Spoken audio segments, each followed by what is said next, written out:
Have you ever wondered if God is talking to you? Or do you want to have deep moments or conversations with the Lord? If yes, at 45 years old ka na and still single, no family, and you have this desire to have a deep moment with the Lord, samahan niyo po ako. Tara, kwentuhan po tayo. I am Tia Miles, your friendly neighbor Tia. And you're here for today's episode, How to Have Deep Moments with God. So let's dive into a verse for today. And the verse that I've chosen for today to share with you is Jeremiah 29 verse 13. So it says there, "You will seek me and find me when you seek me with all your heart." There are just a few things that I want to share with you kasi medyo malalim itong context na to or itong Bible verse na to. So explain lang natin briefly what's the biblical context. So in the story in Jeremiah 29, it's the Israelites exile. So in here it's just reminding them, the Lord is just reminding them that to seek God first and God's path, so that they could go back and have that kind of restoration and the well-being that the Lord, the kind of well-being that the Lord wants for them to have. So, unang-una sa lahat, yung sa verse, when you look at the verse, it says, "You will seek me and find me when you seek me with all your heart." So, what is this seeking? What does this seeking mean? So, seeking God, ano bang ibig sabihin nun? Well, it only says that we have to have a proactive and intentional effort to build an altar with the Lord or connect with God. So everywhere you go, you build an altar. How do you do this? Well, if you want to have a quiet moment every whenever you have time, or kahit 2 minutes lang yan, 3 minutes lang yan, 5 minutes lang yan, or 30 minutes man yan. It's really up to you. But set a time if it's in the morning or in the afternoon or in the evening. Diba yung our Muslim friends nga, they have this specific timing, no, when they go to prayer. So ano pinagkaiba natin sa kanila? So tayo rin naman, we have to have this kind of habit in meeting the Lord in our own altar or secret places. So it says, when you want to meet with the Lord, close the door, diba? Parang close the door. So, not necessarily a door. It could find a place also that you would like to meet with the Lord. Pwede naman sa, madalas ako sa, pag nagja-jog sa UP, ganyan, sa umaga, pupunta ako doon. Or, meron akong, when I used to work in Singapore, in BZB Asia, so dun sa Pasir Panjang na office namin, they have this storage room. So at the back of the dining area, merong storage room doon. So pumapasok ako doon and then I just kneel down and pray. Now that I'm back in Manila and I'm working here with in the school, so I also found a place inside the library. It's also a storage room. So I go there every time there's a battle and I really need to seek the Lord and know His word. I really need to know His word for that day. So pinaglalaban ko yun in my time. So I just go there and have my precious time with the Lord. It also says here na you can also read your Bible whenever you can. Sometimes po, I carry my Bible my Bible is just I will show you later. I'll show you. So my Bible is this. It's this very dilapidated na siya, no? So parang na siya, gamit na siya. Nilagyan ko na nga ng cover ito para lang kasi tingnan niyo ko.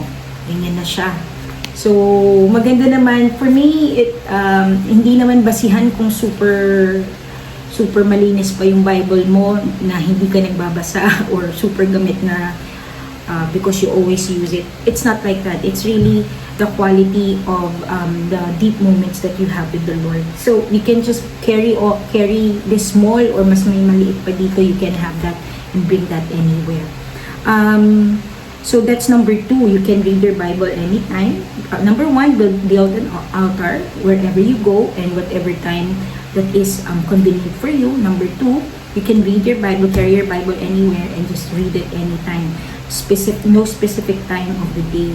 Basta pull it out whenever you need it and then just read, Of course, sabi nga nila, when you want to seek the Lord or you want to talk to the Lord or have this relationship with the Lord, it's really 30% of talking and 70% of listening. So, you find time and then just soak yourselves in, bask in the presence of the Lord. So that's number 2. Number 3 is, if you can carry also with you a small notebook or a big notebook such as mine. So ito, bigay pa to ng sister-in-law ko galing sa school din niya. So I carry this with me and I'll show you some. So ayan siya.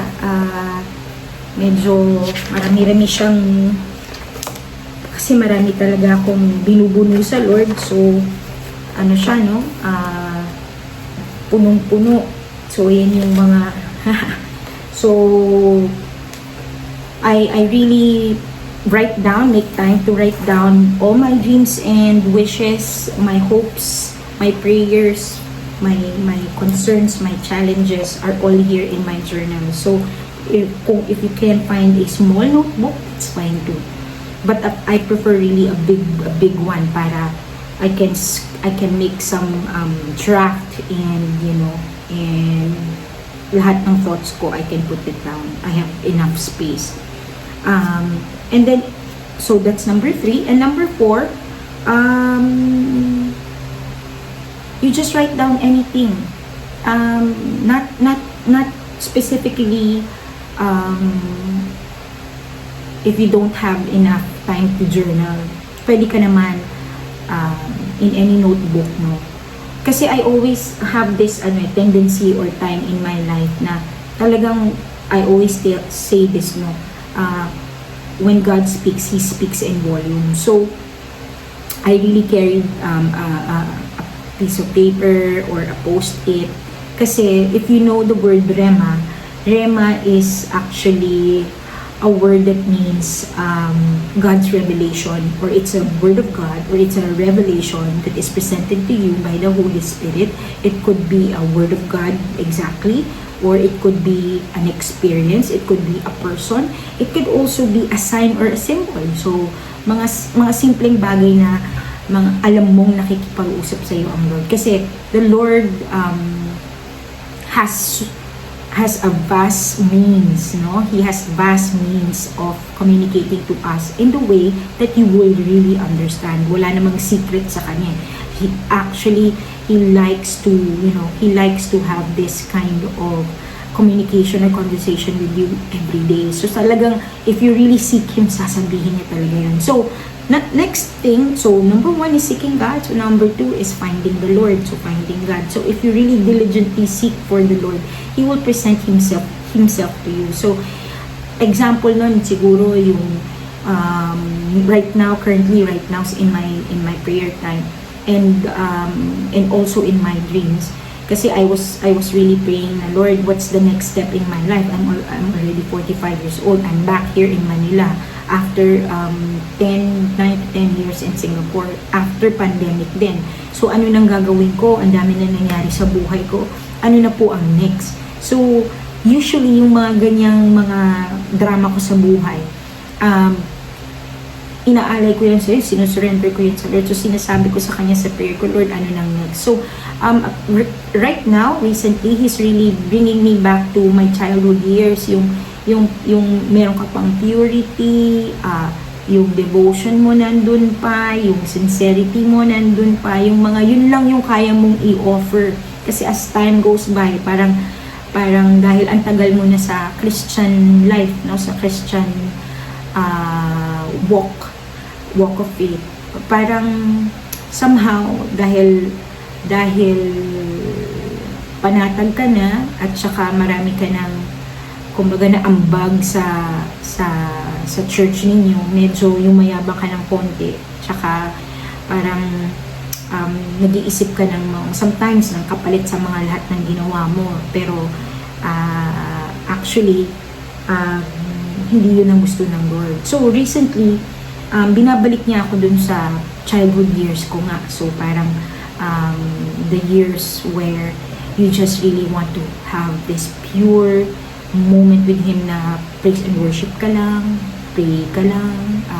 Nung naalala ko pa, hindi pa ako Christian noon, pumunta ako dun sa Immaculate Conception Parish School kasi ako elementary. So, sa Immaculate Conception Church, dun sa baba, merong morgue doon, pero at the same time, nandun din yung chapel. So, lagi akong nandun. Naalala ko, lagi akong nandun.